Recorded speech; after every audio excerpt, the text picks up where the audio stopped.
So we turn then to an interesting poem called Checking Out My History, which is very interesting. The structure, again, using Smile, we're looking at, well, it's performance-based, first of all. This is much more likely to be watched, being read, than actually just you reading it to yourself, because there's a lot of character and life that comes through a certain way of reading it. There's no punctuation, obviously, which kind of controls the flow, again, for the performer, and moreover, it's a non-conformist attitude towards the grammar and punctuation conventions, which we normally expect with written word, and obviously that reflects the actual attitude of the person in the actual poem. They're going to obviously kind of stamp their own indelible mark on this. Here you've got the indented lines to make the lesson stand out. So obviously the lessons that were actually more important to him have a slant, the italic slant, obviously to make them show that they've got more importance, and also to make them stand out in terms of the reader's mind as they're going through it. So we can easily notice what is important to him. Again, then on the structure, we've got the irregular irregular structure and rhyme. So basically, it's a completely free verse the whole way through. Again, it's kind of a reflection on him just saying what actually needs to be said. And here we've got some internal rhyme, like we've got born, thorn, beacon, revolution, etc., etc., etc. It just shows there's some rhythm, that maybe gives us a sense of something building. But then the next one, there's nothing in terms of rhyme. So it's dream and stream do rhyme. So it's kind of slowly building certain elements again, like maybe there's something cohesive there, whereas here a lot of these aspects all rhyme. So maybe this has got the break in the rhyme because it's more irregular, or more it's maybe something different. Obviously that's for you to develop if you so wish. So we move on then to the meanings of the poem. Well, first of all, it's about history and the control of information. There's a famous quote somewhere that says history is written by the victors. So basically you don't get to hear about the other elements in history that might have happened, but I think here this is more to do with control of information, or the display of information by a school board, because it sounds like it's an educational establishment that we're dealing with. That's the DEM that we keep hearing about. It's obviously about black history that we don't normally hear a lot about. For example, obviously many schools you have Black History Month, etc., which is highlighting some of the things that aren't really discussed within the normal curriculum, and again that's some of the things he's highlighting here. It'd be interesting actually to see if this poet had any ideas on the Black History Month, etc., etc., and if you did find something out about that, it might just inform your ideas of the poem, but I wouldn't actually quote too much at length about it, because you're not given much for context in the marks for this. The meaning again is about the school system, so you're actually looking at what they teach and what they don't teach, which is quite interesting, because I mean this one here, I mean that's kind of French history really. That's not British history. So if you're raised in a British school, then you wouldn't really know about it. Or is he talking about schools in the Caribbean, which is more than likely?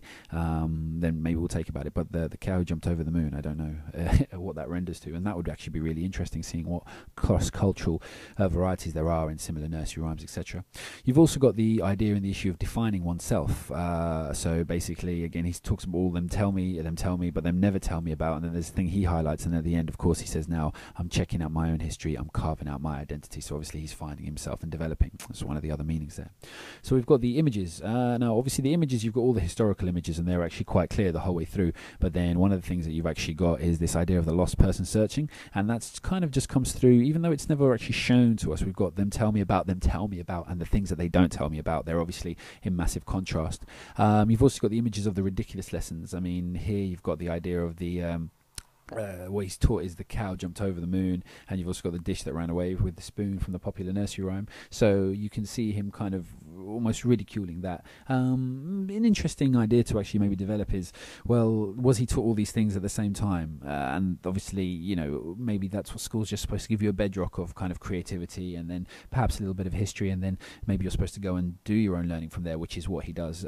So whether that's kind of something to question, whether he's taught all this at the same time, or whether he's remembering his education as one, etc., etc. It'll be interesting it'd be an interesting tangent to take, but obviously not a tangent to take for too long.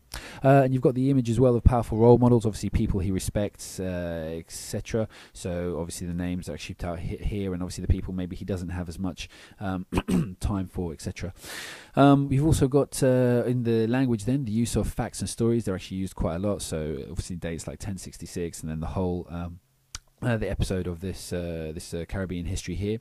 You've got in the language as well the repetition of dem and but, so it's basically kind of highlighting what he's up against almost, and then the but always shows that he was trying to do something more individual, more in keeping with his own identity and his own culture. So what's the poem about, or what can we actually start talking about? What effect does it have on the reader? Well, it makes the reader think about finding their own way in what they're actually doing. Oh, apologies, I missed one. Language as well. You've got the dialect to show selfhood and identity, obviously. So the way the is written, etc., and the way obviously dem and things like that are written, it shows a kind of ownership of language, and that kind of mirrors the ownership of history that the poem is all about, and obviously knowledge of learning and self.